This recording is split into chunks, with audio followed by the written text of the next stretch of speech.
Assalamualaikum warahmatullahi wabarakatuh. Bismillah, alhamdulillah, wassalatu wassalamu ala rasulillah Sayyidina Muhammad bin Abdillah wa ala alihi wa sahbihi wa mawala. La hawla wa la quwata illa billah, amma ba'd. Qala Allah ta'ala fi kitabil karim, a'udhu billahi minasyaitonir rajim. Bismillahirrahmanirrahim. Ya ayyuhalladzina amanu kutiba alaikumus syiyamu kama kutiba alal ladzina min qablikum la'allakum tattaqun. Manusia itu sudah lelah, sudah letih dengan aktivitas keseharian yang dia lewati. Tidak pernah maksimal, tidak pernah bisa mencurahkan seluruh waktunya, kesempatannya untuk beribadah kepada Allah Subhanahu wa taala. Oleh karena itu Tuhan Allah memberikan kesempatan, memberikan waktu, memberikan modal untuk manusia, untuk hambanya, kesempatan beribadah, kesempatan mendekatkan diri kepada Allah, yaitu pada bulan Ramadan. Pada bulan Ramadan diberikan kesempatan semua itu karena rasa cinta dan kasih sayang Tuhan, karena rasa kepedulian Tuhan untuk hambanya, sehingga diwajibkanlah puasa Ramadan pada bulan tersebut. Dan bahkan sebagian ulama menamai bulan tersebut sebagai Syahrul Asal atau bulan madu, yaitu bulan madunya hamba dengan Tuhannya selama sebulan penuh itu.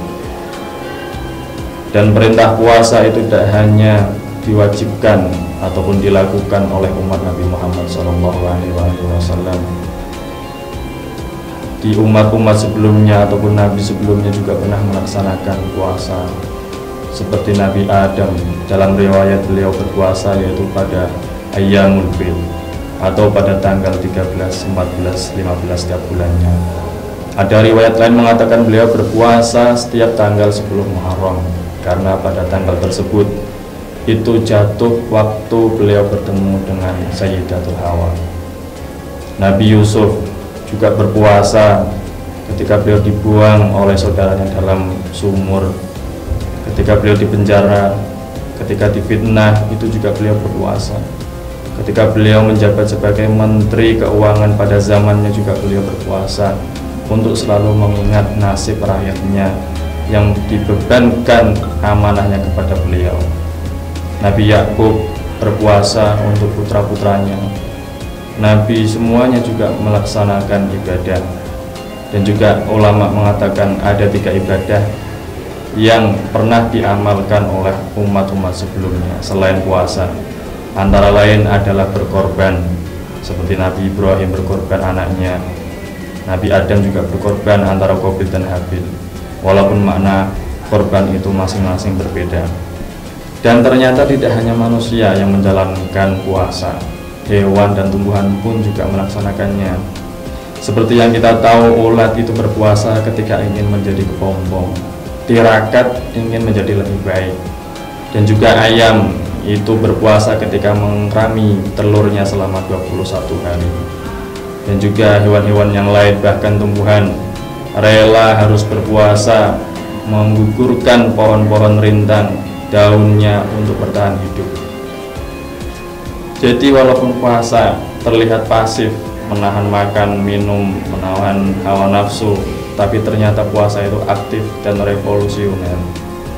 Sehingga di kesempatan bulan Ramadan ini kita jalankan, kita manfaatkan kesempatan modal yang diberikan oleh Tuhan selama 1 bulan untuk beribadah, yang mana dalamnya semua kebaikan dilipat gandakan. Yang asalnya ibadah sunnah dilipat gandakan menjadi seperti ibadah fardu. Ibadah fardu dilipat menjadi 70 kali dan seterusnya. Sehingga tidak heran ketika Nabi mengatakan dan liman adraka Ramadan falam yukfarlah. Sungguh ciloko, sungguh menyesal orang yang menjumpai bulan Ramadan tapi tidak sampai dosa-dosanya diampuni.